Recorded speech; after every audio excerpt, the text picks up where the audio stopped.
Bonjour à toutes et à tous et bienvenue sur Sociologos.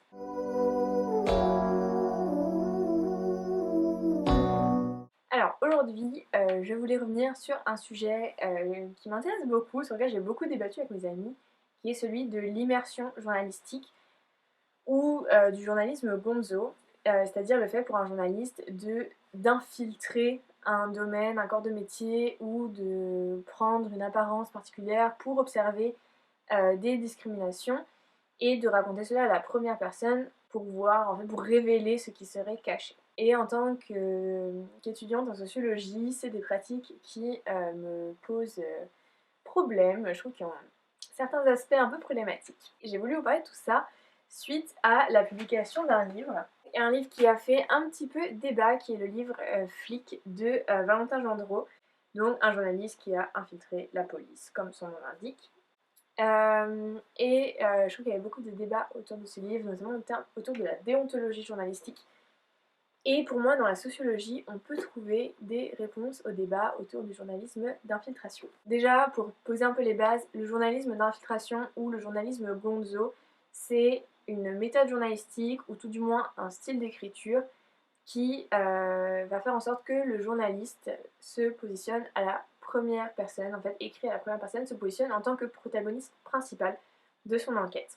Donc à l'opposé en fait du journalisme traditionnel, des reportages, etc., on n'a pas une personne concernée qui va prendre la parole, à qui on va donner la parole du moins, mais à l'inverse, on a un journaliste qui se positionne en tant que sujet principal de l'histoire qu'il va raconter, et autour de lui vont graviter des personnages secondaires qui, eux, sont donc, dans le cas de Valentin Gendreau, des policiers de métier ou des personnes qui sont exposées réellement, j'ai envie de dire, aux discriminations que le journaliste entend dénoncer. C'est une pratique qui s'est développée dans la seconde moitié du XXe siècle, à peu près aux États-Unis, du moins qui s'est généralisée à cette époque-là. C'est une pratique qu'on trouve en fait depuis plus ou moins le début du journalisme, avec en fait ce but de vouloir révéler ce qui est caché, ce qu'on ne veut pas nous montrer, en se disant qu'en fait le journaliste ne peut pas accéder à certains terrains et que c'est pour cela qu'il va prétendre faire partie de ce terrain, de cet objet d'étude, en intégrant un corps de métier ou autre. Dans les livres qui sont issus de ces enquêtes en immersion, donc en sous-couverture en quelque sorte, on a toujours ce point commun d'une subjectivité très assumée de la part des journalistes, avec souvent beaucoup d'anecdotes, mais de manière générale, ce qu'on a, c'est surtout toute une première partie de l'ouvrage qui va concerner la manière dont le journaliste a préparé son infiltration, puis ensuite on va voir le récit de l'infiltration en tant que tel. Pour moi, il y a vraiment plusieurs gros soucis avec le journalisme d'immersion. Le premier problème, selon moi, c'est vraiment cette idée d'un passing social. C'est quelque chose que je trouve très dérangeant, le fait qu'en fait un journaliste qui très souvent est un journaliste occidental, donc états-unien, européen, très souvent un homme et très souvent blanc, qu'on dise les choses telles qu'elles sont. Donc cet homme, ce journaliste, va pouvoir euh, modifier son apparence, modifier son cursus scolaire, ses origines, etc., pour intégrer un milieu social qui est plus défavorisé.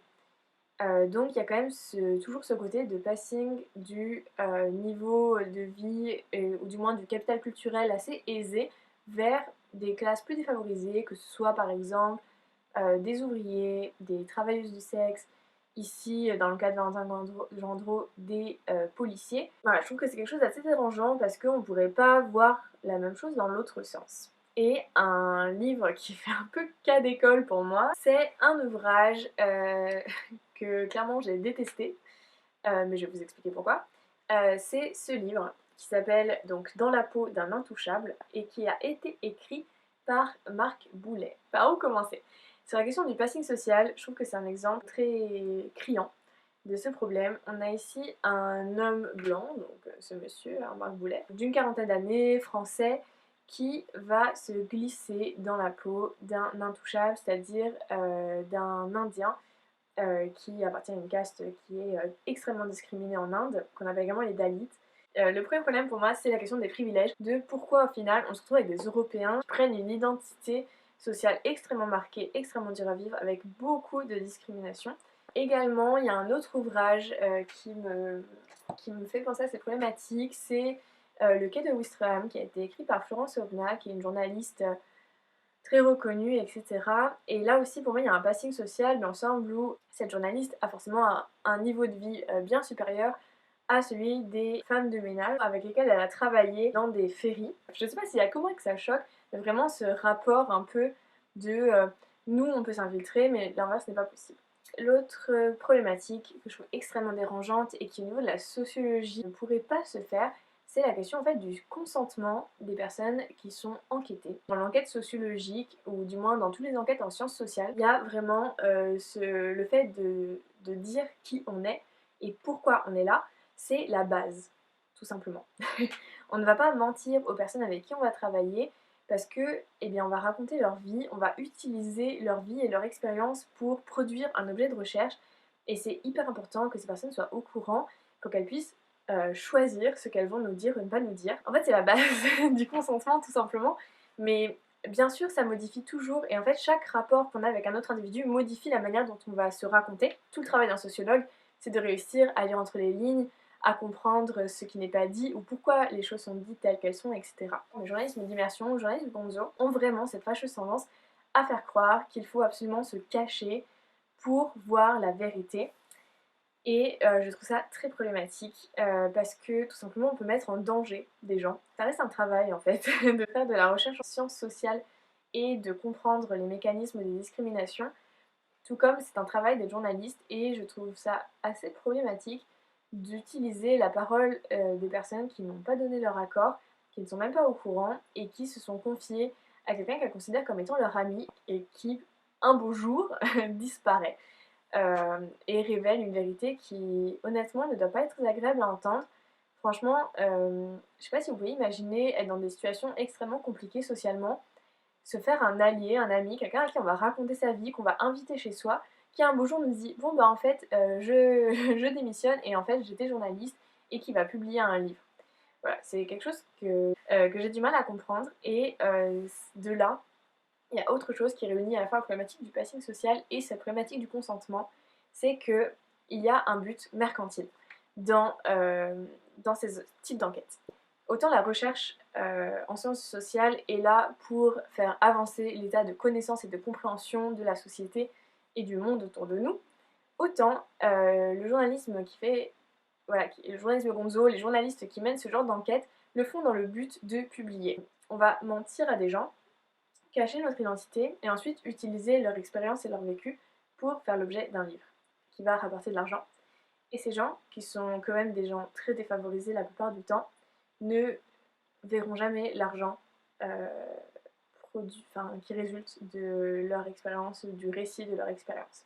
Notamment, Le quai de Ouistreham de Florence Aubenas va être adapté au cinéma et je trouve ça assez inquiétant de se dire que probablement les femmes de ménage qui font l'objet du livre de Florence Aubenas ne toucheront pas un centime euh, sur l'argent fait à la fois par son livre qui a reçu de nombreux prix et par le film. Alors je me trompe peut-être, hein, mais en tout cas c'est une réflexion que j'ouvre de manière générale sur la rémunération des personnes qui sont au cœur même de l'enquête et sans qui l'enquête n'aurait pas pu exister. L'autre sujet dont je voulais parler, c'est pour revenir sur cette idée que pour voir la vérité, pour dire la vérité qui est cachée, il faut s'infiltrer. Dans le cas de notre cher Marc Boulet, il y a quand même de nombreux livres qui ont été écrits de première main par des personnes intouchables en Inde.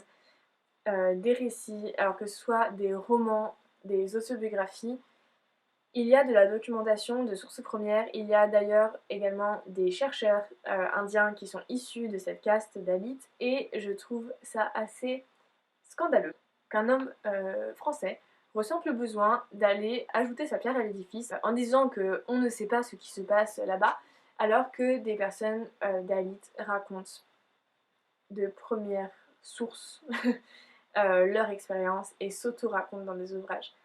Autant je serais très normal de continuer à envoyer des chercheurs sur des terrains, même des terrains étrangers, mais de se dissimuler, de faire croire que pour raconter une expérience qui est extrêmement subjective, puisque c'est l'expérience de Marc Boulet en tant que intouchable infiltré, on va dire, pour moi n'apporte rien. On comprend beaucoup mieux quand les gens racontent leur propre histoire. Voilà, je suis pas du tout pour cette pratique. D'ailleurs, je vous mets en barre d'informations des ouvrages issus de la littérature d'Ali pour que vous puissiez vous renseigner et les lire si vous le souhaitez. Mais voilà, en tout cas, ne prenez pas celui-ci pour source fiable. Un autre problème qu'il y a selon moi dans ce texte, vraiment de manière très évidente, c'est le fait que cet homme se soit teint la peau. Tout comme ça avait été une pratique dans d'autres enquêtes. On a par exemple un journaliste américain qui s'appelle John Howard Griffin qui s'était peint en noir pour mieux comprendre la ségrégation entre le nord et le sud aux États-Unis. Voilà, pour moi c'est vraiment du même niveau. C'est problématique selon moi de se dire qu'un homme blanc va se teindre la peau, va adopter bref, un physique qui est censé le faire passer pour intouchable. D'ailleurs, je voulais vous lire quelques extraits à ce sujet. C'est décidé, dans 3 jours, je vais me métamorphoser. Alors, déjà, aucun individu ne peut se métamorphoser. On peut changer son apparence, on peut passer pour autre que ce qu'on est, etc. La métamorphose n'est pas possible dans notre société. On est dans une condition particulière, tout comme je suis née française, avec les privilèges qui vont avec, je suis née femme avec les difficultés qui vont avec, et je suis née blanche avec les aisances et les privilèges qui vont avec. Cet homme est né avec des privilèges, avec sûrement des difficultés sociales, je ne connais pas sa vie en détail, mais on ne peut pas se teindre la peau et prétendre qu'on se métamorphose ainsi. Bref, donc, il nous raconte qu'il va faire un bronzage au méthoxypsolarène, que ça lui a seulement donné un beau hâle brun clair. Je suis moins foncée que je ne l'espérais, mais je pense que ça pourrait suffire pour devenir indien. Non, non, rien ne peut suffire pour devenir indien. On ne peut pas devenir indien quand on est un homme français d'une quarantaine d'années. Ensuite, il nous explique: je veux me fondre dans la masse, devenir un intouchable quelconque, et je vais donc me noircir la peau avec une teinture capillaire. Bon, voilà, je ne vais pas réitérer mes arguments, mais voilà. Et ensuite, il nous explique qu'il ne va pas se teindre le tronc, seulement les parties visibles. Et notamment, il nous dit: je ne veux pas me teindre en entier sur tous les organes génitaux, c'est sans doute nocif et ce serait un travail fastidieux. Mais en fait, personne ne t'oblige, cher Marc. Bref, il y a ce problème de la couleur de peau. Je pense que c'est assez inimaginable, voilà, de, de continuer ce genre d'enquête aujourd'hui. Et puis honnêtement, qu'on se le dise, hein, la teinture de la peau ne fait pas illusion, ne nous aide pas à vraiment mieux comprendre ce que vivent des personnes depuis la naissance. C'est pas parce que Monsieur Marc Boulet se fonce la peau avec des produits chimiques qu'il va comprendre ce que c'est que d'être né intouchable en Inde. Voilà. Mettons les points sur les i. L'autre souci que j'ai avec ce livre, c'est vraiment l'idée qu'on a ici un homme français qui part en Inde. Pour moi, ça relève toute une dynamique que je qualifierais d'orientaliste. Vraiment cette idée qu'il est plus facile de se mêler à une société étrangère, et notamment une société issue des pays dits des Suds. Parce que clairement, je pense qu'il serait totalement inimaginable de vendre un livre où un intellectuel indien se teint la peau en noir, apprend le français pendant 6 mois, puis vient en France et grimé en personne noire, se rend dans une banlieue du 9-3 et témoigne des difficultés que rencontrent les jeunes de banlieue issus de l'immigration. Je veux dire, ça me paraît totalement aberrant. Je sais pas si ça vous choque aussi, mais... Et là, de me dire que ce monsieur fait son succès, fait sa richesse, gagne son salaire à partir d'un livre qui est écrit avec ce niveau de considération pour les personnes au sujet desquelles il va enquêter, je trouve ça très inquiétant. Surtout que Marc Boulet est coutumier du fait puisqu'il a écrit un autre livre qui s'appelle Dans la peau d'un chinois. Voilà. Vous l'aurez compris, je n'ai pas du tout apprécié le livre de Marc Boulet. Par contre, je serais beaucoup moins radicale au sujet de flics, qui, selon moi, présentent quand même des intérêts. En fait, pour moi, ce genre d'ouvrage est quand même à lire avec une forte mise en garde, qui est qu'il y a une quête de sensationnel, en quelque sorte, avec une volonté comment dire, de montrer, d'avoir des anecdotes un peu croustillantes. Je suis quand même beaucoup plus nuancée sur ce livre, tout d'abord parce qu'il y a quelque chose de plus crédible dans l'enquête, qui est le fait que ce journaliste a vraiment passé les concours pour devenir policier et a vraiment fait ce travail pendant plusieurs mois. En tout, son infiltration a duré 1 an. Tout comme Florence Sanders a vraiment travaillé en tant que femme de ménage à bord des ferries. Pour autant, ça ne limite pas la question du passing social, même si Valentin Gendreau se justifie énormément dans son livre du fait qu'il vient d'une famille de classe moyenne, qu'il aurait pu vraiment devenir policier, etc.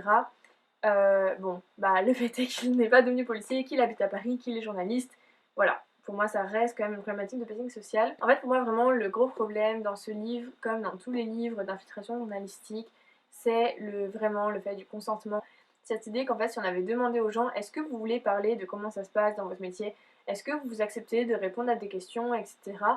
Eh bien, s'ils ont dit oui, eh bien d'accord, s'ils disent non, eh bien c'est qu'ils ont des raisons de dire non tout simplement, et je trouve ça assez fou de vouloir à tout prix exposer voilà, la vie de personnes. Dans le cas des policiers en France, c'est quand même une profession relativement protégée. Mais si un journaliste infiltrait par exemple des activistes de certains groupes politiques dans certains pays, en fait ça peut mettre tout simplement en danger de mort les personnes qu'on interroge. Je trouve ça vraiment très irresponsable en fait dans certains cas de la part d'un journaliste de vouloir rechercher soi-disant une forme de vérité au prix de la protection de personnes qui n'ont jamais souhaité être exposées. Et je pense que ça doit rester quand même un choix de la personne qui exerce vraiment ce métier et qui va continuer de l'exercer une fois l'infiltration terminée. Pour autant, sur les points de vue positifs, je trouve que c'est un livre quand même très instructif sur le fonctionnement de la police parce que c'est quand même un domaine où il n'y a pas énormément de sources. Pour autant, il y a quand même des sources universitaires beaucoup plus fiables et également des sources d'anciens policiers euh, qui ont témoigné par la suite après avoir quitté la police. Et je pense que ces témoignages sont plus intéressants que celui-ci. Ça pose vraiment la question, selon moi, de comment témoigner, comment montrer les mécanismes à l'intérieur de corps de métier qui restent très fermés et où il est difficile d'entendre une parole objective, on va dire. Pour autant, cet ouvrage n'est pas objectif. Ça raconte l'histoire de Valentin Gendreau dans son expérience pour devenir policier. Donc ce que je voulais dire, on va dire pour résumer un petit peu, pour conclure cette vidéo, c'est que un journaliste ne saura jamais ce qu'est la réalité d'une personne qui vit voilà, selon des discriminations très fortes. Les travailleuses du sexe savent quelle est leur réalité, tout comme les réfugiés à Calais savent quelle est leur réalité. Les hommes politiques savent quelle pièce se joue dans le théâtre de l'Assemblée et du gouvernement. C'est pas juste une réalité comme une autre, c'est la réalité de personnes pauvres, extrêmement défavorisées, très discriminées. Et c'est des personnes qui ne sont pas, certes pas exposées dans l'espace médiatique, c'est juste qu'on ne donne pas la voix à ces personnes-là. Et je pense que si on leur proposait, beaucoup diraient non, mais certains diraient oui, et qu'on doit plutôt valoriser des témoignages de sources premières ou de la recherche universitaire pour mieux comprendre les mécanismes de discrimination et avoir des témoignages de premier plan, de première source. Et je trouve qu'il y a vraiment un côté un petit peu malsain et une quête du sensationnel dans le journalisme d'infiltration, d'immersion, le journalisme gonzo. Pour moi, faire honneur aux personnes qui sont discriminées et qui vivent des quotidiens très difficiles, c'est citer leur nom, c'est les laisser parler pour eux-mêmes, dire leur vérité, ne pas parler à leur place, et c'est surtout de ne pas exposer à des fins mercantiles leur vie à leur insu. Surtout que ces ouvrages sont produits par et pour une forme d'élite culturelle, souvent parisienne et aisée. Et voilà, pour moi, ils sont les objets d'un livre qui, la plupart, ne pourront pas lire ou n'auront pas accès et sur lequel, de toute façon, ils n'ont pas leur mot à dire et je trouve ça vraiment problématique. Voilà, évidemment, il y a encore beaucoup à dire sur ce sujet et j'espère que ça vous aura intéressé. En tout cas, j'ai apprécié partager ma réflexion à ce sujet avec vous et j'espère qu'on pourra débattre un petit peu en commentaire à ce sujet. Je vous mets quelques références un petit peu universitaires au sujet du journalisme gonzo, de manière générale, sur tous les sujets que j'ai évoqués, pour que vous puissiez aller plus loin si vous le souhaitez. Et puis j'ai hâte de vous retrouver dans un autre épisode de Sociologos.